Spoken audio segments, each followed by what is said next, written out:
Here's a quick overview of the new keyboard shortcuts. Hit Escape when you have an item selected to deselect it. You can delete an item by either hitting the Delete key or Backspace. To move a product left, right, forwards or backwards, use the arrow keys on your keyboard. It'll move by 10mm at a time.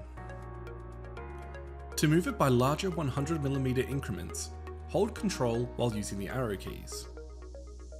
For smaller 1mm increments, hold the Shift key. If you want to auto snap while moving, you'll need to press the Alt key at the same time. To move a product up or down, use the Page Up or Page Down keys on your keyboard. It'll move by 10mm at a time, or 1mm if you're holding Shift.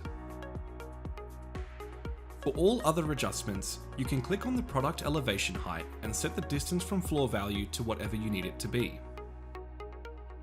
To rotate an item, you can now hit the spacebar key to rotate clockwise, or Shift spacebar to rotate anti-clockwise.